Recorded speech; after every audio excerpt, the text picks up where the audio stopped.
কিছু ব্লগার আছে রসুলকে বলেছে জেনাকার মোহাম্মদ, লিখেছে। কেন নবীজি এত বিয়ে করলো কেন? রসুলের এত বউ কেন? ইতিহাস জানে না। রসুল যে বিয়ে করেছেন এটার ইঙ্গিত দিয়েছেন কে? আসতে বলবেন না কে? আল্লাহ তাআলা। রসুলকে আল্লাহ তাআলা বিয়ে করতে বলেছেন, তিনি বিয়ে করেছেন।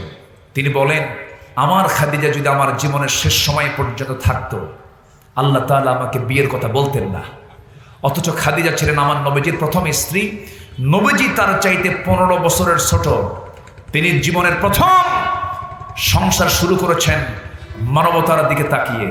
একটা বিধবা নারীর পাশে তিনি দাঁড়িয়ে তার যৌবনকে তিনি উজাড় করে দিয়েছেন। রাসূল বলেন, আমার খাদিজা যদি জীবনের শেষ সময় পর্যন্ত থাকতো, আল্লাহ তাআলা আমাকে বিয়ে করতে বলতেন না। রাসূল বিয়ে করেছেন সম্পূর্ণ কার ইঙ্গিতে?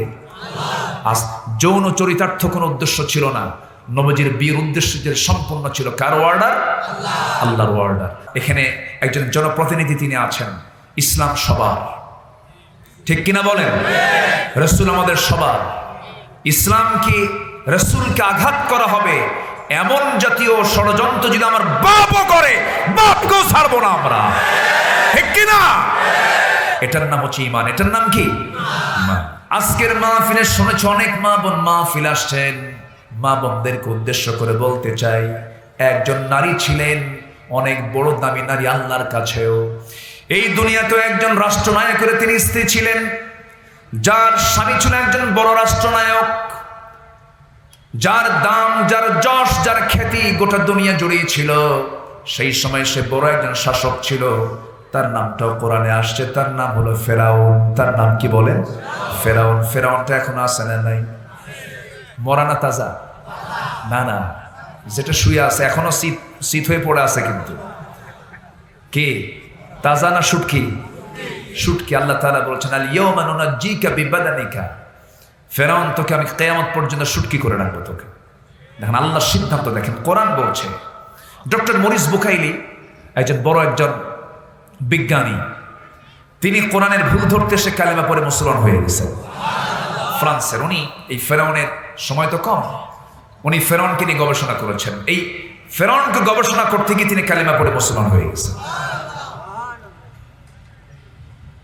ফেরাউন হচ্ছে উপাধি, রামসিস হচ্ছে তার নাম। এখনো তার দেহটা মমি করা আছে মিশরের কায়রোতে। তার মাথায় এক গোছা চুল আছে। আল্লাহ পাক আমাকে দেখার সুযোগ করে দিয়েছেন। মাথায় এক গোছা চুল আছে, চামড়াগুলো সব শুটকি হয়ে আছে, হাড়, শুধু হাড়গুলো আছে আর চামড়াগুলো লেগে আছে। কি দাপট ছিল তার! সে বলেছিল, আনা রব্বুকুমুল আ'লা, আমি সবচাইতে বড় রব, কোন ইলাহ থাকতে পারে না কেউ। যেরকম নাউজুবিল্লাহ। এর মানে ফেরাউন কিন্তু বলেনি যে আমি মানুষ বানাইছি, আমি সূর্য বানাইছি, আমি চন্দ্র বানাইছি, আমার হুকুমে নদীর পানি গড়ে। এই রব সে মনে করে নাই। সে বলেছে আনা রব্বুকুমুল আ'লা, মানে এই দুনিয়াতে আমি ছাড়া আর কোনো আইনদাতা নাই, কোনো আইন চলবে না। কিন্তু মূসা বলেছেন, ফেরাউন তোর আইন না, আল্লাহর আইন চলবে। যেরকম সুবহানাল্লাহ। দ্বন্দ্ব লেগে গেল। শেষ পর্যন্ত ফেরাউন মূসা আলাইহিস সালামকে প্ল্যান করে ফেললো যে তাকে মেরেই ফেলবে, হত্যা করবে। বহু কিছু ষড়যন্ত্র সে করেছে। কিন্তু পরক্ষণে দেখা গেল তার ঘরের যে মানুষ, তার ঘরের যে আপনজন, তার যে পরিবার, ইমরাত ফিরাউন, তার বইয়ের নাম কি বলেন? তার বইয়ের নাম কি? আসিয়া। আসিয়া উনি কালেমা পড়ে মুসলমান হয়ে গেছেন। ফেরাউন আস্তিকের বাড়িতে এসে বলতেছে, আসিয়া শুনলাম তুমি নাকি কালেমা পড়েছ। আসিয়া বলছেন, স্বামী আমার, আপনি তো আমার আপন। ওই সময়ের ধর্ম অনুযায়ী কাফেরের ঘরে মুমিনা নারী বিবাহ জায়েজ ছিল। আল্লাহর পয়গম্বর নূহ এবং লূত আলাইহিস সালামের দুজন স্ত্রী ছিল কাফেরা, জানেন না আপনারা? কাফেরা ছিল। আসিয়া আলাইহিস সালাম বললেন তিনি যে আমার স্বামী, আপনি শুনবেন কেন? আপনি দেখেন। উনি বলে ফেলেন, আশহাদু আল্লা ইলাহা ইল্লাল্লাহ। ফেরাউন বলছে, আচ্ছা আমি জানি মুসা সত্য, মুসার রব সত্য, তুমি যে সিদ্ধান্ত নিয়েছো এটা সত্যি সিদ্ধান্ত নিয়েছো, কিন্তু এটা মানা যাবে না। কেন? আমার নেতৃত্ব চলে যাচ্ছে। আমার চেয়ার চলে যাচ্ছে, আমার গদি চলে যাচ্ছে, তোমার এটা মানতে হবে। একদিন ফেরাউনকে কোন এক নাগরিক তাকে প্রশ্ন করেছিল, ফেরাউন, যদি কোনো গোলাম তার মনিবকে না মানে তার কি করা উচিত? ফেরাউন বলছিল যে এই নীল দড়িয়া সুবান দরকার। কি কথা কি বুঝতেছেন? এটা এই জবানবন্দি কে দিছিল বলেন তো? কে দিছিল? ও সুবাই, ও আল্লাহ তাআলা সুবাইছেন কোন দরিয়ায়? ওই দরিয়াতে সুবাইছে। ফেরাউন কিন্তু জানতো, সব বুঝতো, কারণ এরা তো সচেতন ছিল, বোঝে তো, বাতিল নেতৃত্ব দিল তো বোঝে। কিন্তু শেষ পর্যন্ত যখন আসিয়া বলে ফেলেন, স্বামী আমার, আপনি আমাকে যতই বুঝান, আমার সম্পর্ক এখন আল্লাহর সাথে। যেরকম সুবহানাল্লাহ, আমি আপনাকে সম্মান করি, আমি আপনাকে শ্রদ্ধা করি, কিন্তু ইমানের কাছে কোনো আপোষ করা যাবে না। কিন্তু আমার দেশের কিছু ইমানদার আছে, 10 টাকা দিলেই ইমান বেঁচে খায়, আছে না নাই? ইমান বেঁচে খায়। কিন্তু দেখেন আসিয়াটা কোন লেভেলের? First lady of Egypt. উনি ইজিপ্টের ফার্স্ট লেডি, মানে কি ফেরাউনের পরেই যার স্থান। আচ্ছা বলেন তো, চেয়ারম্যান বড় না চেয়ারম্যানের বউ বড়? ভালো করে। আচ্ছা এমপি বড় না এমপির বউ বড়? বলেন ভালো করে কম। আচ্ছা বউ কি কোন অংশ কম?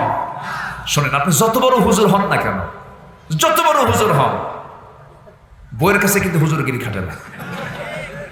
তুমি কত বড় হুজুর আমার জানা আছে, বসো, সব শেষ। এটা গুরুত্বপূর্ণ পথ। কিন্তু কোন ব্যক্তি তার বইয়ের কথা শোনা না বলেন? আমার রাসূলও তো শুনেছেন, আমিও শুনি। আপনি শোনেন না? শোনেন, আপনি শোনেন, সবাই শোনে। আপনারা শোনেন না? না শুনলে তো সংসার হবে না, তো সবাই শোনে। এক রাজা প্রজার মাঝে ঘোষণা করছে, যে প্রজা বইয়ের কথা শুনে না তাদেরকে একটা করে ঘোড়া দেওয়া হবে, আর যারা বইয়ের কথা শুনবে তাদেরকে একটা করে ডিম দেওয়া হবে। সারাদিন চলে যায়, সবাই বইয়ের কথাই শোনে, শুধু একজন এসে বিকালবেলা এসে বলে, রাজা মশাই, আমি জীবনে কোনোদিন বইয়ের কথা শুনি নাই। রাজা খুশি হয়ে বলতে, যা আস্তা বলে, একটা ঘোড়া আছে, নিয়ে যা। তো ঘোড়া একখান নিয়ে চলে গেছে বাড়িতে। ঘোড়াটার কালার হলো কালো। তো বউ বলতেছে, তুমি এই ঘোড়া পাইছো কই? উপহার দিছে রাজা মশাই। তো তুমি উপহারের ঘোড়া নিয়ে আসবা, তো এটা কালার হলো, এটা কালো, কোনোদিন কালার হয়? যাও, এটা পাল্টা লাল ঘোড়া নিয়ে আসো। আবার চলে আসছে, এসে বলছে, রাজা মশাই, ঘোড়া তো হয়নি। কেন? লাল হলে ভালো হয়। কে এই পরামর্শ করে দিল? কে বউ আমার শিখায় দিল। রাজা কয়, ঘোড়া থুইয়া ডিম নিয়ে যা। সন্ধ্যার পর রাজা রানীর সামনে দাঁড়ানো। রানী বলছে, রাজা মশাই, পাইছেন? বইয়ের কথা শুনে এমন লোক পাইলেন? কে পাইছিলাম একটা, তাও দেখি বইয়ের কথাই শুনে। এখন রানী বলছে, রাজা মশাই, যারা বইয়ের কথা শুনে তাদেরকে ঠকানোর কি দরকার? মাত্র একটা করে ডিম দিবেন আর আরেকজনকে একটা করে ঘোড়া দিবেন। তা না করে অন্তত আপনি 5 কেজি করে চাল বরাদ্দ করেন যারা বইয়ের কথা শোনে। আচ্ছা ঠিক আছে। পরের দিন সকালবেলা উজির বৈঠকে, মন্ত্রী বৈঠকে বলতেছে, শোনো, যারা বইয়ের কথা শুনে তাদেরকে 5 কেজি করে চাল দেওয়া হোক, ডিম আর না দেওয়া হোক। খাদ্যমন্ত্রী দাঁড়ায় বলে, জাহাপনা, রাজামশাই, আপনি এই পরামর্শ আপনাকে দিল কে? বউ আমার শেখায় দিল। তাহলে এখন বলেন, বউ কি ছোটখাটো কোনো পদ না? আসিয়া হলেন ফেরাউনের বউ, কম বড় পদ না। ইমানকে রক্ষা করতে গিয়ে তিনি এই পদটাও ছেড়ে দিলেন। জোরে করেন সুবহানাল্লাহ। ইমানের চাইতে বড় পদ কিছু আছে? আসিয়া আলাইহিস সালাতু ওয়াস সালাম বললেন, স্বামী আমার, আপনার সম্পর্ক আছে আমার সাথে, কিন্তু আমার আল্লাহর সঙ্গে সম্পর্ককে মাইনাস করে নয়। সব সম্পর্ক তৈরি হবে আল্লাহকে ঘিরে। আল্লাহর সম্পর্ক নষ্ট হয়ে যায় এমন কোন সম্পর্ক আমি কারোর সঙ্গে করতে চাই না। ফেরাউন বলল, আসিয়া শোনো, আমি কিন্তু তোমাকে টুকরো টুকরো করে দুনিয়া থেকে বিদায় করে দেব। আসিয়া বলছেন, আপনি আমার প্রতি যত হুমকি দেখাবেন আমার ঈমানটা তত পাকা হয়ে যাবে। তাফসীরে এসেছে সূরাতুল কাসাস, বাড়িতে পড়ে নেবেন।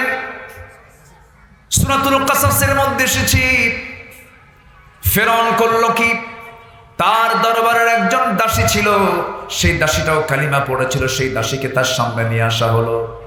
দাসীর 4টা হাত পা পেরেক দিয়ে গেঁথে দিয়ে শক্ত করে 4 হাত পা ধরে একটা করে অঙ্গ কাটা হলো তারা চোখের সামনে।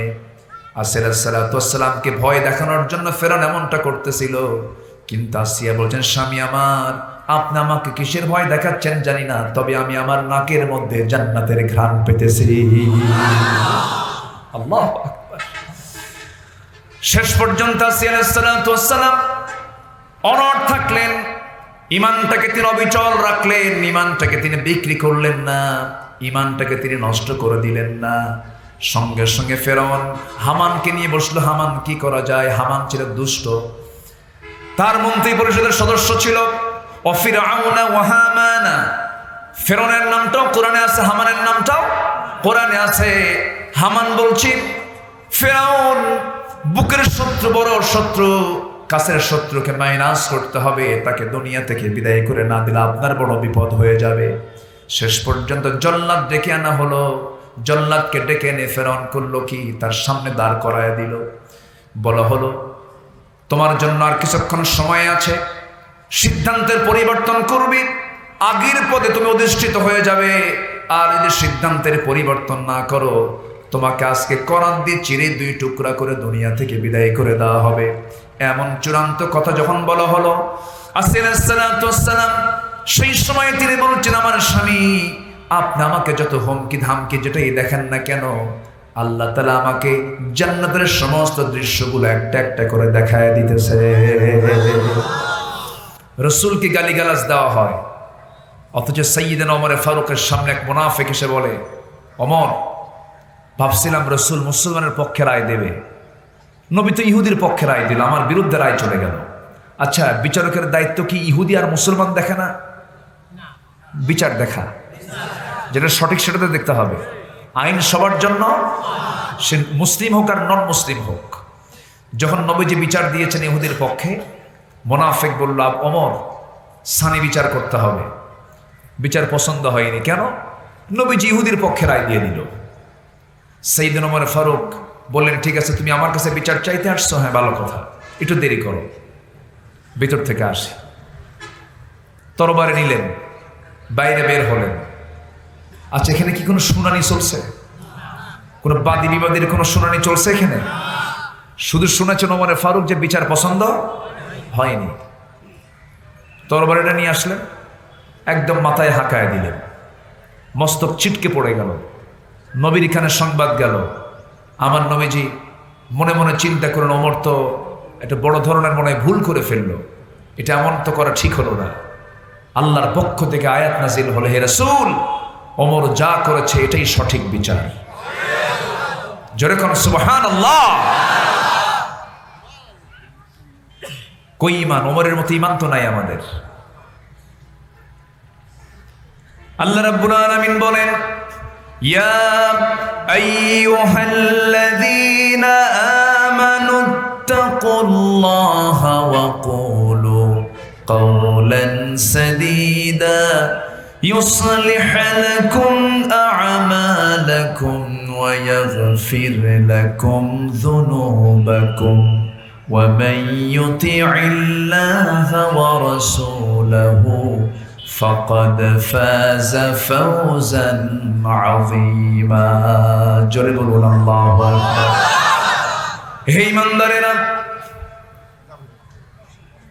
তোমরা আল্লাহকে ভয় করো তোমরা আল্লাহকে ভয় করো এবং যখন তোমরা কথা বলতে যাবে ওয়াকুলু কাওলান সাদীদা সোজা সাপটা কথা বলো দৃঢ়চেতা হয়ে ওয়াকুলু কাওলান সাদীদা ইউসলিহ লাকুম আ'মালাকুম ওয়া ইয়াগফির লাকুম যুনুবাকুম তুমি যদি আল্লাহকে ভয় করতে পারো সদা সত্য কথা যদি সব সময়ের জন্য বলতে পারো ইউসলিহ লাকুম আ'মালাকুম আল্লাহ তাআলা তোমার সমস্ত আমলকে সংশোধন করে দিবেন যদি কোনো ভুল ত্রুটি হয়েও যায় আল্লাহ তাআলা maaf করে দিবেন এবং আল্লাহ তাআলা তোমার জন্য কি করবেন আল্লাহ রাব্বুল আলামিন সুন্দর সলিউশন দিচ্ছেন পুরস্কারের কথা বলছেন ইউসলিহ লাকুম আ'মালাকুম ওয়া ইয়াগফির লাকুম যুনুবাকুম ومن يطع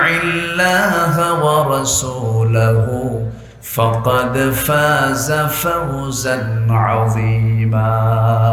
সব গুনাহ মাফ হবে এবং আল্লাহ তাআলা তোমাকে সম্মানজনক জান্নাত তোমাকে দান করবেন। যেরকম সুবহানাল্লাহ, বিশাল পুরস্কার আল্লাহ তাআলা তোমাকে পুরস্কৃত করবেন। সম্মানিত ভাইয়েরা, আজকের মাহফিলের যিনি বরেণ্য প্রধান অতিথি মহোদয়, যশোর সদর নির্বাচনী আসনের মাননীয় সংসদ সদস্য, ইসলাম দরদি ব্যক্তিত্ব। আমি মঞ্চে আসার আগে তার সঙ্গে আমি দেখা হয়েছে এর আগেও এই পাশেই সদরেই কোন একটা মাহফিলে তার সঙ্গে আমার দেখা হয়েছিল। অত্যন্ত নম্র, ভদ্র, শালীন, অত্যন্ত হাসিমুখী মানুষ আমার কাছে এমনটাই মনে হয়েছে। তো আল্লাহ তাআলা আমাদের মাননীয় সংসদ সদস্যকে আল্লাহ তাআলা দ্বীনের জন্য কবুল করুন। জোরে বলি আল্লাহুম্মা আমিন, জোরে বলি আল্লাহুম্মা আমিন। সম্মানিত ভাইয়েরা, জি সবাই বসেন, একটু মেহেরবানি করে। কোরআনের মাহফিল তো, এটা কিন্তু একটা ইবাদত। এটা কি বলেন তো, মানে ট্র্যাডিশনালি একটা জনসভায় একটু এলোমেলো হলেও এটা ভিন্ন একটা বিষয়, কিন্তু কোরআনের মজলিস যেটা, এখানে একটা সিস্টেম আছে। যদি আপনি বলেন কোরআন, তুমি বলো তো তোমার শোনার আদবটা কি, কোরআন বলে দিচ্ছে দুটা কাজ করতে হবে কোরআন শুনতে গেলে। ফাসতামিউ লাহু, মনোযোগ দিয়ে শুনতে হবে, ওয়ানসিতু, চুপ থাকতে হবে। তাহলে মাহফিল আসলে এই দুটার বিপরীত হতে পারে, এটা জানেন কে? আল্লাহ তাআলা। এই জন্য বলতেছেন এই দুটার বিপরীত যেন না হয়। ফাসতামিউ লাহু, তুমি চুপ করে শুনবে এবং মনোযোগ দিয়ে এটাকে আত্মস্থ করার চেষ্টা করবে। চুপ থাকা এবং মনোযোগ সহকারে শোনা। তা আশা করি আল্লাহ তাআলার এই হুকুমটা সবাই ফলো করবেন। তা আমি যেখান থেকে কথা বলছিলাম একটু কান লাগাবেন। এবং ইতিমধ্যে আমাদের মাহফিলের বরেণ্য প্রধান অতিথি এসে মাহফিলটাকে 16 কলায় পূর্ণ করে দিলেন। একটা পরিপূর্ণতা পেল মাহফিলে। অনেক মাহফিলে যাই, অতিথিদের নাম থাকে কিন্তু অতিথি খুঁজে পাওয়া যায় না, শুধু নাম পোস্টারই পাই, কিন্তু বাস্তবতায় আমরা পাই না। কিন্তু আজকে আমরা পোস্টারও পেয়েছি এবং শত ব্যস্ততার মাঝেও উনি শুধু যে একজন সংসদ সদস্য তা নয়, আমি তার কিছু ইতিহাস জেনেছি। আমাকে বলা হয়েছে একজন সফল ব্যবসায়ী, কত ব্যবসার ব্যস্ততা থাকে, সকল ব্যস্ততাকে তিনি উপেক্ষা করে দিনকে প্রাধান্য দিয়ে, ধর্মকে প্রাধান্য দিয়ে তিনি মাহফিলে হাজির হয়েছেন। আমরা তার উত্তম জাযা আল্লাহর কাছে কামনা করছি। জোরে বলি আল্লাহুম্মা আমিন। উনি আমার শেষে কথা বলবেন, আমরা মনোযোগের আগ দিয়ে আমরা তার মুখ থেকে ফিনিশিং কথা শুনবো। জোরে বলি ইনশাআল্লাহ। তিনি তো যশোরবাসীর অভিভাবক, তিনি যশোর, আল্লাহ তাআলা তাকে এই দায়িত্ব দিয়েছেন, তিনি দায়িত্ব পালন করছেন, এই সম্মানে তিনি বসেছেন। তো উনি আমাদের সামনে শেষের দিকে এসে কথা বলবেন। আমি জাস্ট একটু ভাঙ্গাচূড়া যে আলোচনা শুরু করেছি, আমি কি যাব সেই দিকে যাব আবার? জি, জোরে বলি ইনশাআল্লাহ। সম্মানিত ভাইয়েরা, আল্লাহ তাআলা বলছেন দুনিয়ার কোনো দফতর থেকে আমি তোমাকে চারিত্রিক সনদ দেব না, আমার দফতর থেকে, আমার আরশ আজিম থেকে আমি তোমাকে চারিত্রিক সনদ দেব। যেরকম সুবহানাল্লাহ। এটা কি ছোটখাটো অফার না অনেক বড় অফার? অনেক বড় অফার। দুটো কাজ তুমি করবা। নাম্বার 1, তোমাকে ভালো করে ঈমান আনতে হবে। এখানে যারা বসে আছেন কেউ কি বেঈমান আছেন? আচ্ছা, কেউ কি কারোর নাম এরকম লেখা আছে মোহাম্মদ বেঈমান আলী, এরকম আছে কি? ঈমান না থাক তবুও তার নাম কি? ঈমান আলী। এবং এরকম লোক নাম আছে না, মোহাম্মদ ঈমান আলী আছে না? ঈমান আলী নাম হলো ঈমান আলী, কিন্তু নামাজ পড়ে না। নাম হলো রমজান আলী, রমজান মাসে দুপুর বেলা ইফতার করে। আছে? নাম হলো বাদশা মিয়া, ভিক্ষা করে। নাম হলো আতর আলী, গোটা গায়ে গাজার গন্ধ। আছে না? নাম দিয়ে তো কাম হবে না। আল্লাহ তাআলা নাম দিয়ে, বংশ দিয়ে বান্দাকে জান্নাত দেবেন না। অর্থ দেখে বান্দাকে জান্নাত দেবেন না, দলীয় পদ দেখে জান্নাত দেবেন না, চেহারা দেখে জান্নাত দেবেন না।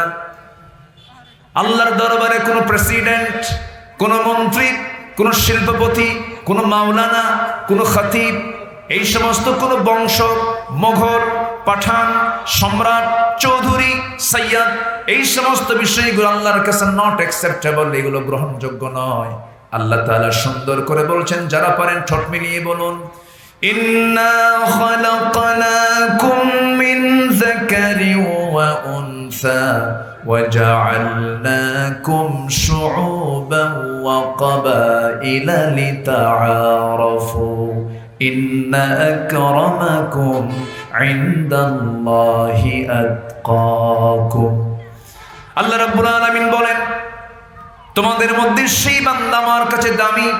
আমি তোমাদেরকে সৃষ্টি করেছি এক নর এবং নারী থেকে, বিভিন্ন ভাষা দিয়েছি যেন তোমরা একে অপরকে চিনতে পারো। কুষ্টিয়ার মানুষ চূড়ামনকাঠি বাজারে আসলে মনে হবে এটা কোথা থেকে এসছে বলেন? কুষ্টিয়া থেকে আসছে। খুলনার মানুষ যশোর আসলেই বোঝা যাবে, তার ভাষা বলে দেবে সে খুলনা থেকে এসেছে। চিটাগাংয়ের মানুষ যখন যশোরে আসবে, তার একটা লাইন বক্তব্য শুনলেই বোঝা যাবে সে চিটাগাং থেকে আসছে। আল্লাহ তাআলা ভাষাকে পাসওয়ার্ড করে দিয়েছেন, আঞ্চলিকভাবে তাকে সিলগালা করে দিয়েছেন, সে ওই এলাকার হবে। আল্লাহ রাব্বুল আলামিন এই ভাষা দিলেন, বর্ণ দিলেন, চেহারাকেও আল্লাহ রাব্বুল আলামিন কিছু চেঞ্জ করে দিয়েছেন, ভাষা ভিত্তিক চেঞ্জ করেছেন, তারপর বর্ণ ভিত্তিক চেঞ্জ করে দিয়েছেন। কেন? লিতাআরাফু, যেন তোমরা একে অপরকে চিনতে পারো। তবে তোমাদের মধ্যে সেই বান্দা আল্লাহর কাছে সবচাইতে বেশি দামি, যে বান্দাটা নীরবে নিবৃতে প্রকাশ্যে গোপনে আল্লাহকে বেশি ভয় করে। যেরকম সুবহানাল্লাহ। দিন শেষে আমার বন্ধুকে আল্লাহ তাআলা, আল্লাহকেই তো ভয় করতে হবে। আল্লাহকে ভয় করা মানে আল্লাহকে মহব্বত করা। এই যে আমরা এখানে বসে আছি, এমপি মহোদয় বসে আছেন, চেয়ারম্যান মহোদয় বসে আছেন, গণ্যমান্য অনেক ব্যক্তি এখানে বসে আছেন, আপনারাও বসে আছেন। ধরুন এই জায়গায় আমি আব্দুল্লাহ আমিন, আমার মরণটা হয়ে গেল, এখন ধরেন মরে গেলাম, মৃত্যু তো আসতেই পারে। বহু মানুষকে দেখেছি কথা বলতে বলতে লাশ, হয়তো মরে গেলাম। বড় জোর আপনি এতগুলো মানুষ এখানে, আমার জন্য আপনি বড় জোর কি করতে পারবেন? হয়তো যশোর স্বাস্থ্য কমপ্লেক্সে একটা ফোন দিবেন, ফোন দিয়ে একটা অ্যাম্বুলেন্সকে কল করবেন, অ্যাম্বুলেন্স চলে আসলো। লাস্ট অ্যাম্বুলেন্সে বুঝায় দিয়ে শুধু বলবেন, ড্রাইভার বাড়িতে পৌঁছায় দাও।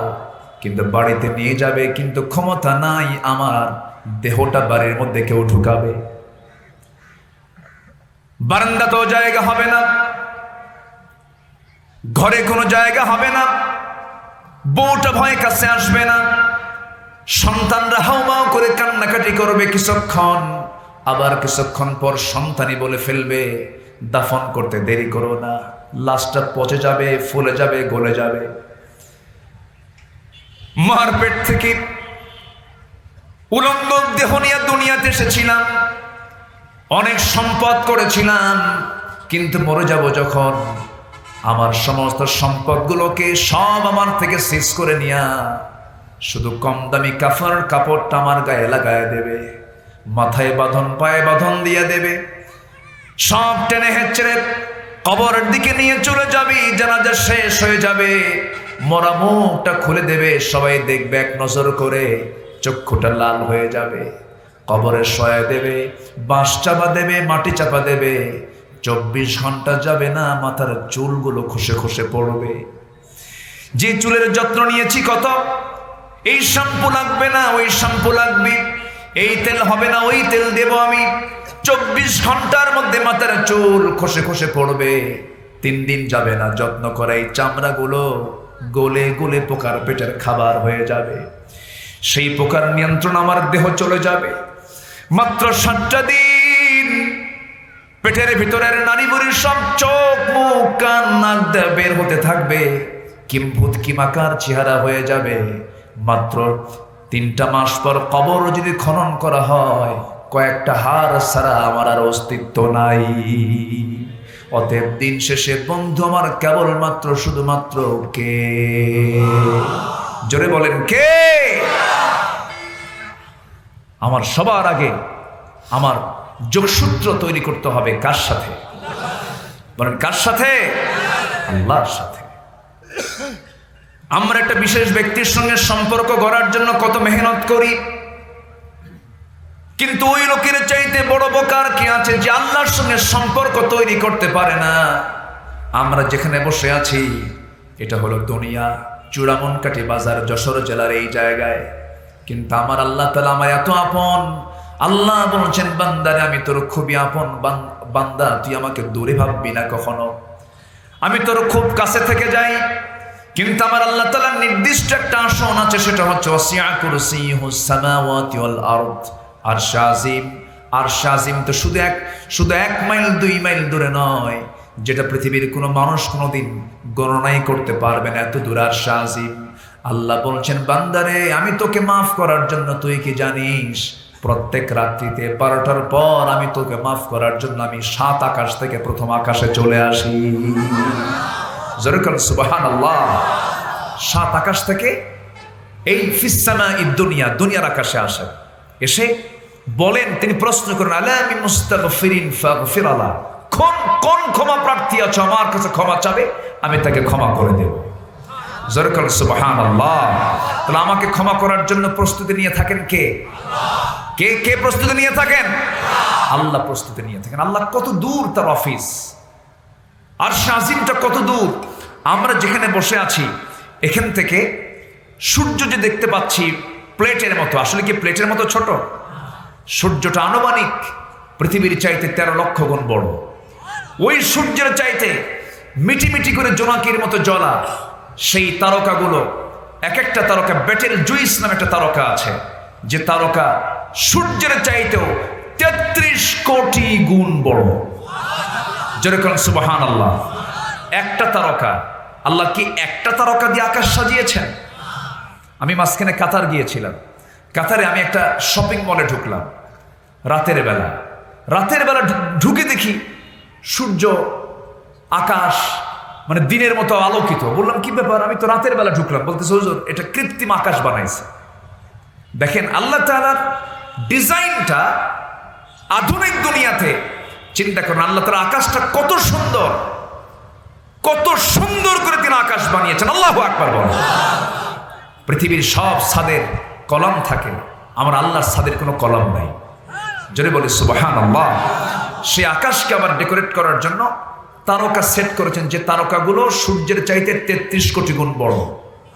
আবার সেই তারকার মধ্যে সবচেয়ে নিকটবর্তী তারকা হলো প্রক্সিমা সেন্ট্রাই। যদি কোনো বান্দা, মানুষ তো চাঁদে গেছে, চাঁদ দেখেছে, মানুষ মঙ্গল গ্রহে গেছে, মঙ্গল গ্রহ সফর করেছে। এখন মানুষ যদি চিন্তা করে চাঁদ দেখলাম, মঙ্গল গ্রহ দেখলাম, একটু তারকারা দেশ দেখতে যাব, সম্ভব? ধরেন যদি চেষ্টাও করে, পৃথিবীর যে উন্নত এখন লেটেস্ট নভোযান অ্যাপোলো 11, যার ঘন্টার গতি হলো 39,000 কিলোমিটার, ঘন্টার গতি কিন্তু 39,000 কিলোমিটার। এই বেগে যদি এই অ্যাপোলো 11-এ চড়ে যদি কোনো নভোচারী যদি রওনা দেয় যে আমি প্রক্সিমা সেন্ট্রাই নামক পৃথিবীর সবচেয়ে নিকটবর্তী সেই তারকার দেশ আমি দেখতে যাব, এইরকম করে যদি বের হয়ে যায়, ওই প্রক্সিমা সেন্ট্রাই নামক সবচেয়ে পৃথিবীর নিকটবর্তী তারকার দেশে যেতে তার সময় লেগে যাবে, ঘন্টার গতি হল 39,000 কিলোমিটার বেগে যদি যেতে চায়, সময় লেগে যাবে 1,15,000 বছর মাত্র। যাবেন কারা কার? হাত তুলে। সম্ভব? আসতে বলে সম্ভব? বাঁচবেন কয়দিন, যাবেন কখন? তাহলে এখন বলেন তো, আমরা আল্লাহ তাআলার যে সৃষ্টি মানুষ, খুব বড় কিছু হয়েছি আমরা? আসতে কয় বড় কিছু হয়েছি? এই সূর্য চালান যিনি, তার জ্বালানি কত, ওই তারকাগুলো কেমনে সেট করেছেন, সব নির্দিষ্ট কক্ষপথে পরিভ্রমণ করাচ্ছেন, তিনি আমার কে? আসতে বলবেন না, তিনি আমার কে? আমরা কিছুই না। কত রাজা, কত বাদশাহ সব বিদায় হয়ে গেছে, কিন্তু দামি হয়ে যাবে কখন? যখন আমার সম্পর্ক হবে আমার মালিক, আমার মনিব, আমার রব কার সাথে? আসতে বলবেন না, কার সাথে? আল্লাহর সাথে। ওই যে সিলেটের মাটিতে শুয়ে আছেন শাহজালাল ইয়ামিনী, উনি কিন্তু ছোটখাটো কোনো পরিবারের সন্তান ছিলেন না। ইতিহাস থেকে জানা যায় তিনি রাজ পরিবারের সন্তান ছিলেন। রাজত্ব ছেড়ে দিয়ে দিন কায়েমের জন্য সাগর নদী পাড়ি দিয়ে রাজা গৌর গোবিন্দকে পরাজিত করে গোটা সিলেট সহ বাংলার জনপদকে তিনি ইসলামের আলোতে আলোকিত করেছেন। রাজা পৃথ্বীরাজকে পরাজিত করে এই আজমিরে শুয়ে আছেন খাজা মঈনুদ্দিন চিশতি রহমতুল্লাহ আলাইহি।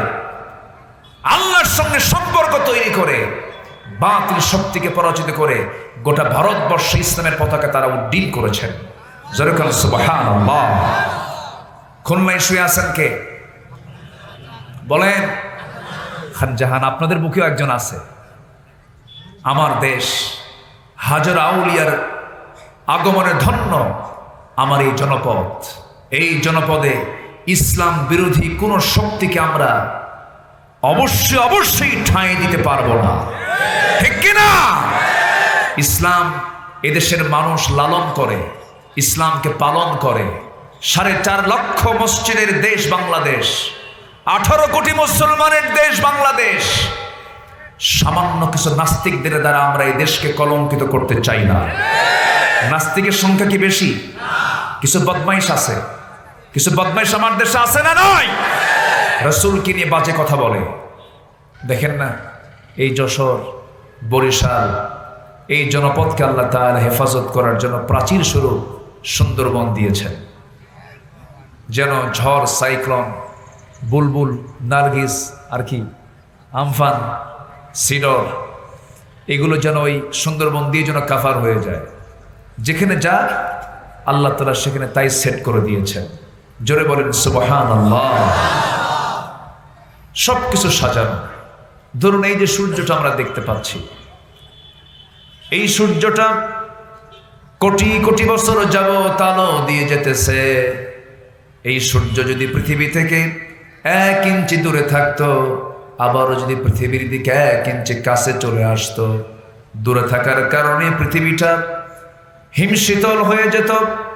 আবার বেশি কাছাকাছি যদি 1 ইঞ্চি যদি কাছে চলে আসতো, পৃথিবীর মানুষ জ্বলে পড়ে সারখার হয়ে যেত। যেখানে যা আল্লাহ তাআলা সেখানে সাজিয়ে রেখেছেন। সাজানো আকাশ, সাজানো সমুদ্র, সাজানো পৃথিবী, সাজানো মাখলুক, যত প্রাণী আছে সমস্ত প্রাণীকুলগুলোকে সাজিয়ে সৃষ্টি করেছেন তিনি কে? সৃষ্টির মাঝে কোনো ভুল খুঁজে পাওয়া যায়? একটা প্রাণী আছে তিমি মাছ, তার হাড়ের ওজন হলো 600 কেজি। হাড়ের ওজন কয় কেজি? 600 কেজির হাড়ের ওজন। এখন বলেন গায়ের ওজন কত? 600 কেজি মানে কি জানেন? ওই প্রাইভেট কার 2টা লাগবে, মানে ছোট মোটো একটা ট্রাক। আর হার্টের ওজন, আর সে প্রতি মিনিটে 10 থেকে 12 বার তার হৃদস্পন্দন হয়, হার্ট বিট হয়। এবং এই হৃদস্পন্দনের আওয়াজটা 4 থেকে 5 মাইল দূর থেকে শোনা যায়। সুবহানাল্লাহ বলবেন না?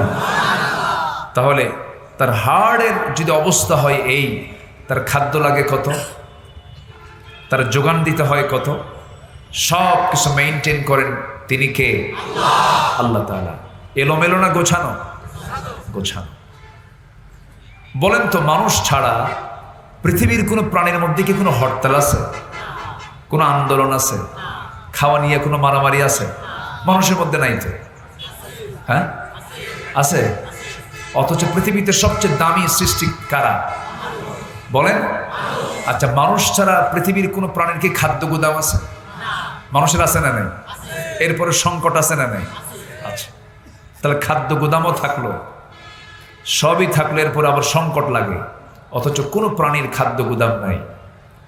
আমার আপনার বাড়ির আশেপাশে থাকা তাল গাছের একদম আগায় বসবাস করা বাবুই পাখি, কি সুন্দর তার বাসা, তার লাইফ স্টাইল কত, তার কোনো যানজট নাই, কোনো জ্যাম লাগে না তার রাস্তায়।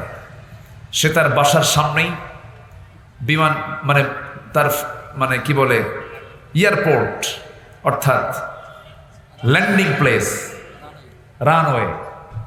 তো রানওয়েতে যাওয়ার জন্য তার ওই যশোর এয়ারপোর্টে যাওয়া লাগে না, কোথাও যাওয়া লাগে না। কি লাইফ, তার লাইফ স্টাইলটা দেখেন, কোনো জাম নাই, কোনো ঝামেলা নাই। ছোট্ট একটা বাবুই পাখি, তার মাথার মগজের ওজন হলো মোটর দানার মতো, ছোট্ট মোটর দানা। এখানে আবার বিমান সিস্টেম করা আছে, সুবহানাল্লাহ বলবেন না? কি সিস্টেম করা আছে? বিমান সিস্টেম। সে ফ্লাই করতে পারে।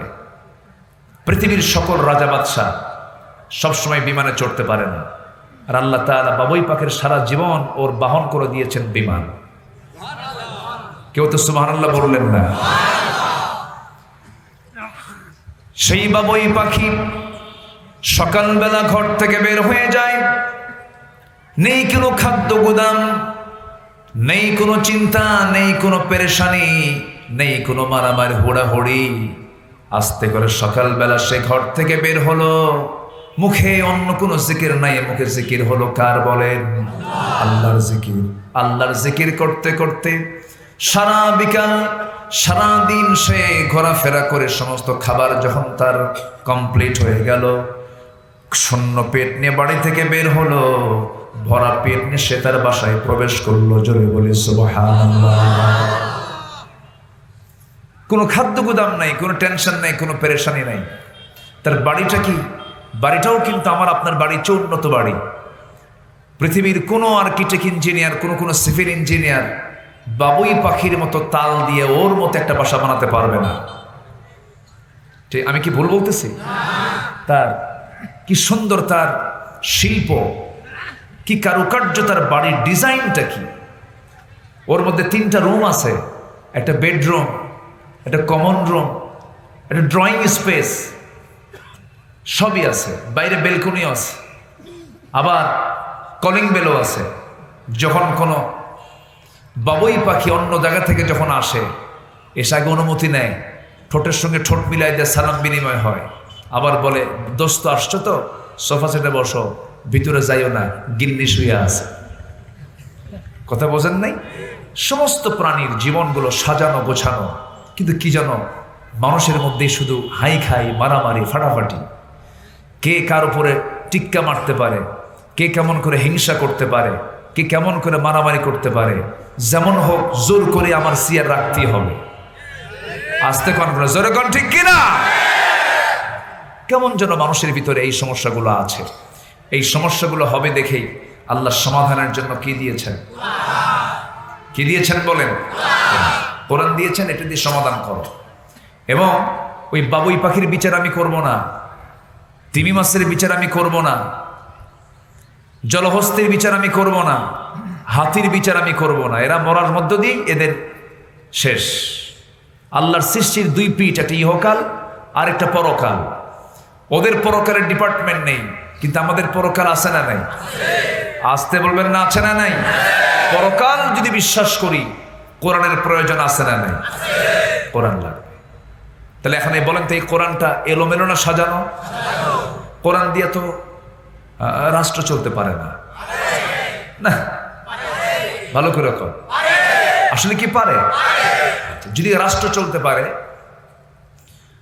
কোরআন দিয়ে রাষ্ট্র যদি চলতে পারে, এমন রাষ্ট্র কি গঠন হয়েছিল কখনো?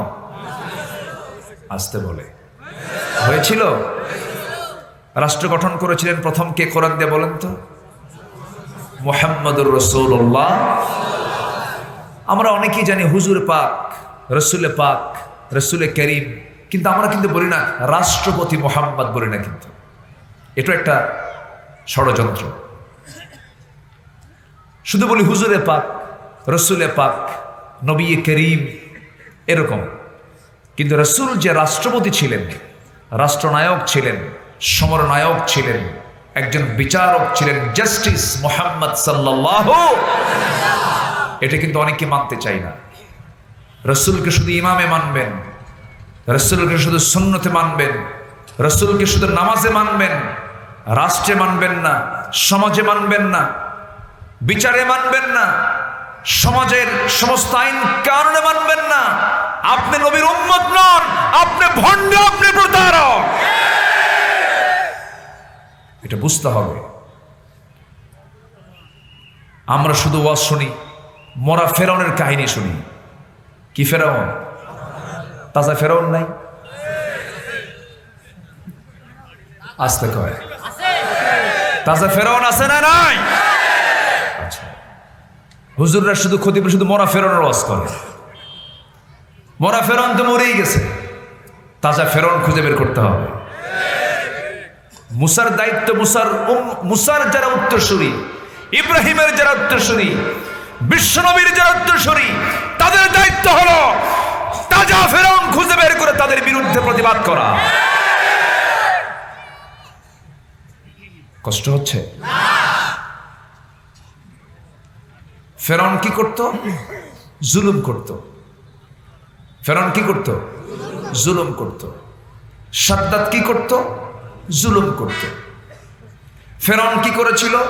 40,000 শিশুকে, নবজাতককে মুসার জন্ম ঠেকানোর জন্য এট এ টাইম সে হত্যা করেছিল।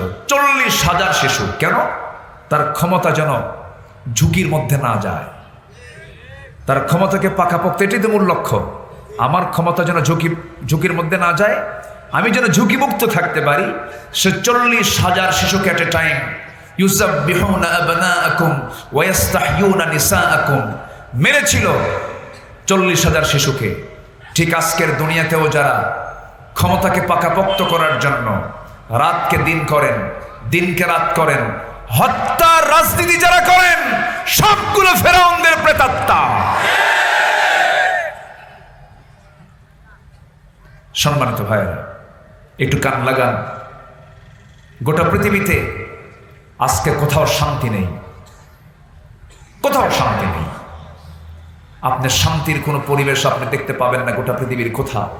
কেন জানেন? এর মূল কারণ হলো সূর্য তাপ দেয়, আমরা উপকৃত হই। সূর্য যদি না তাপ দেয়, সূর্য যদি না উদয় হয়, আমরা বাঁচব? বাঁচব না। বাঁচার জন্য যেমন অক্সিজেন দরকার,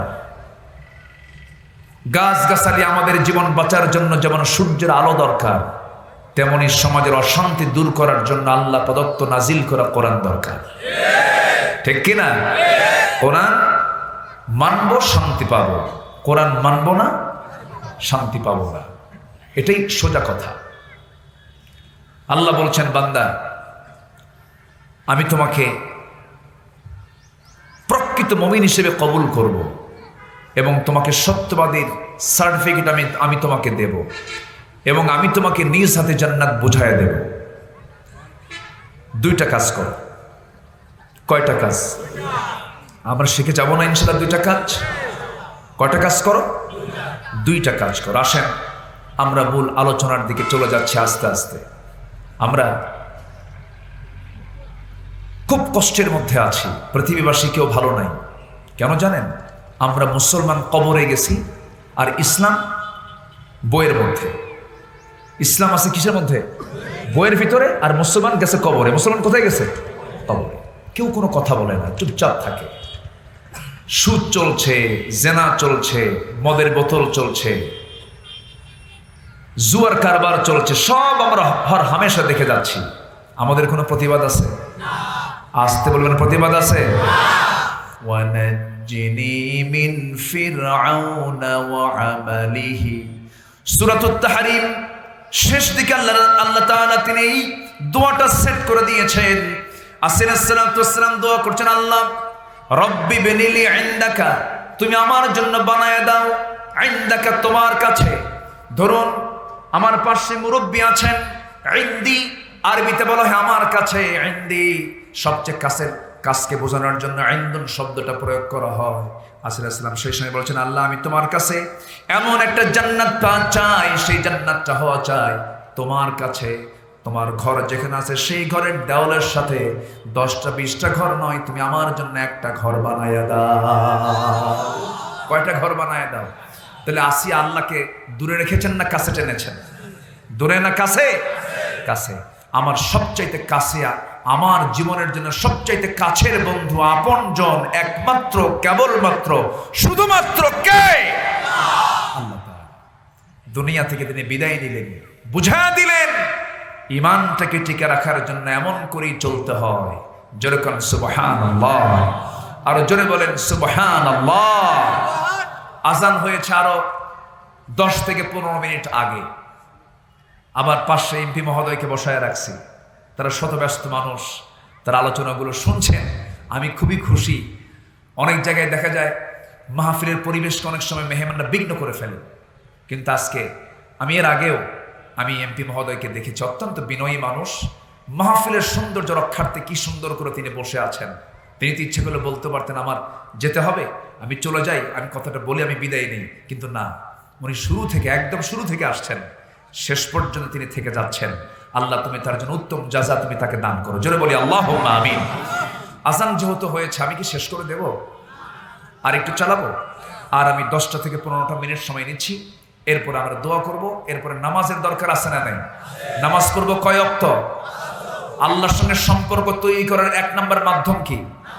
আরো জোরে বলেন, আরো জোরে বলেন, নামাজ। যে নেতৃত্বে নামাজ নাই, যে নেতা আপনাকে নামাজের কথা বলবে না, যে নেতা আপনাকে মদের বোতল তুলে দেবে, যে নেতা আপনার সামনে নারী তুলে দেবে, ওই নেতৃত্বের মুখে আমরা জুতা মারি, থুতু মারি। আমরা বেনামাজি দেখব না, আমরা নামাজি হতে চাই। আল্লাহ কবুল করুন। জোরে বলে আমিন। এই লোকগুলো ওঠে কেন? এই যে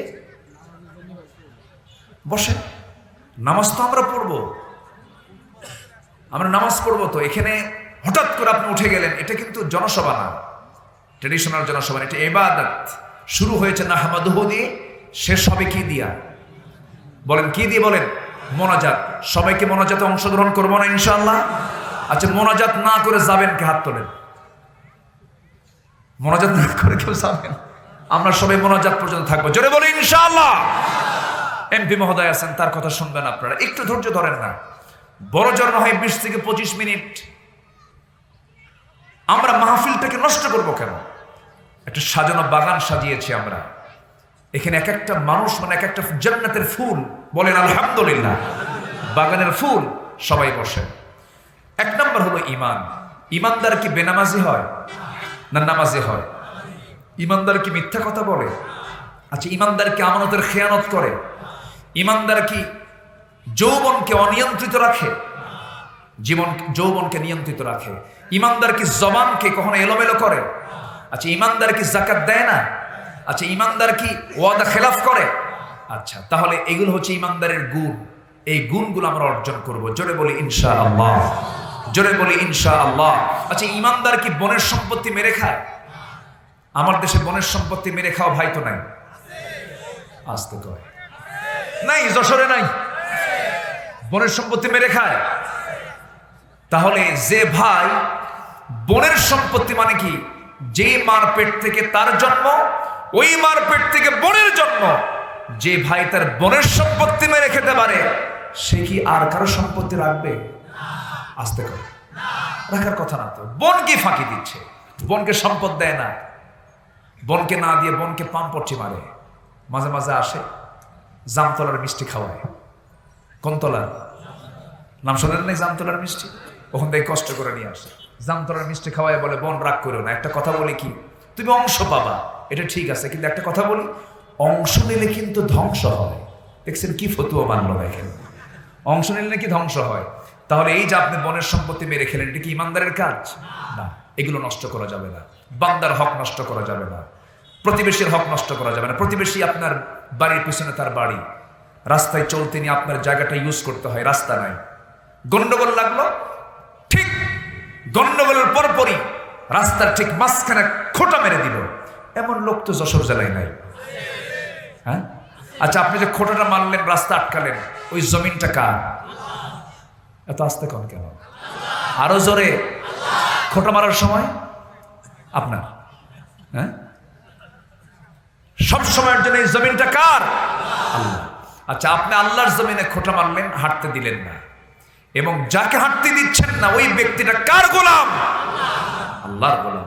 মাথায় রাখতে হবে, এই সমস্ত অপরাধগুলো, হক লঙ্ঘিত গুণাগুলো আমরা করব না। জোরে বলি ইনশাআল্লাহ, আর জোরে বলি ইনশাআল্লাহ।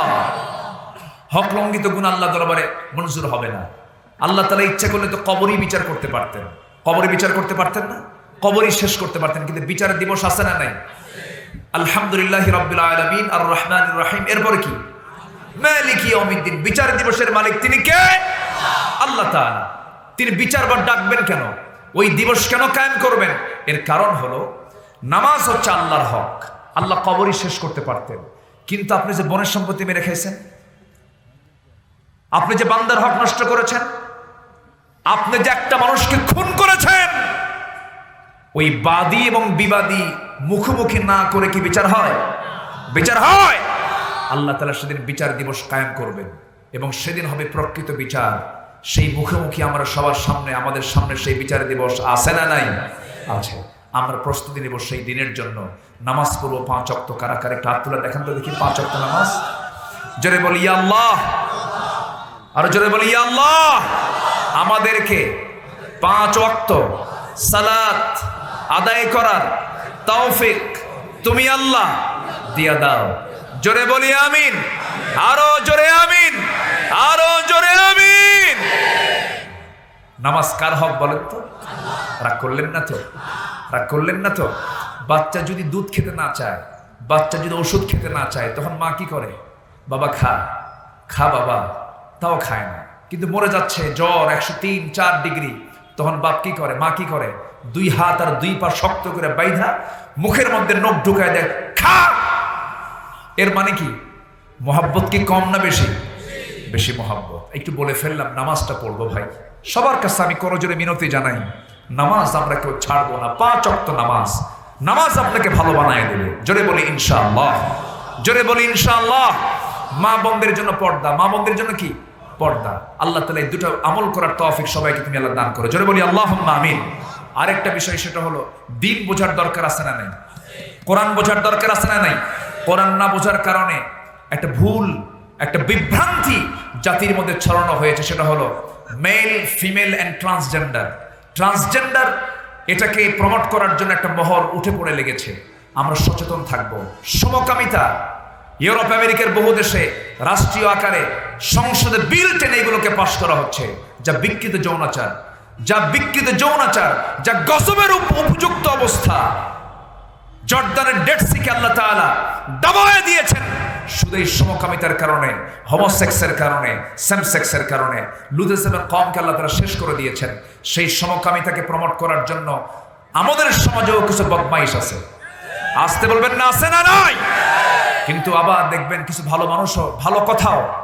আমি তো খুব আশ্চর্য হয়ে গেছি, ব্রিটেনের প্রধানমন্ত্রী ঋষি সুনাক, ভারতীয় বংশোদ্ভূত একজন ব্যক্তি, এখন তিনি বর্তমানে ইউকের তিনি প্রধানমন্ত্রী।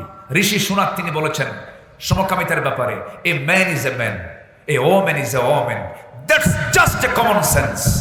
একটা পুরুষ একটা পুরুষ, একটা নারী একটা নারী, এটা বোঝার জন্য বুদ্ধিজীবী হওয়া লাগে না, একটা কমন সেন্সই যথেষ্ট।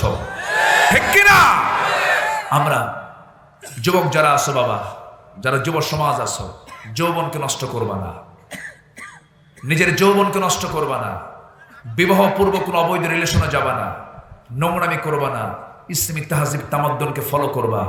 তুমি যুবক, তোমার যৌবনকে তুমি যদি কন্ট্রোল করতে পারো, হেফাজত করতে পারো, আল্লাহ বলছেন আমি তোকে আমার আরশ আজিমের ছায়ায় তোকে জায়গা দিয়ে দিব। যা, জোরে কোন সুবহানাল্লাহ। কোন নেশার দিকে যাবা না, কোন নেশার দিকে যাবা না, মাদক নিবা না। তুমি কি জানো সমাজকে ধ্বংস করার জন্য তুমি যদি মাদক গ্রহণ করো, সমাজ শেষ হয়ে যাবে। ফিরে আসো, back to Islam, back to Quran. আল্লাহ তাআলা সবাইকে ইসলাম বুঝে, কোরআন বুঝে জীবন সাজানোর তৌফিক দান করুন। জোরে বলি আল্লাহুম্মা আমিন। সময় খুবই অল্প, ঘড়ির কাঁটা বেজেই চলছে, এ তো থামবে না। আমরা দোয়া করব, দোয়ার আগ দিয়ে কেউ উঠবেন না। উঠবেন কেউ? এমপি সাহেব কথা বলবেন, এর পরেই আমরা ছোট্ট দোয়ার মধ্য দিয়ে মাহফিলের সমাপ্তি টানবো। জোরে বলি ইনশাআল্লাহ। আমি এমপি মহোদয়কে মাইক ছেড়ে দিচ্ছি।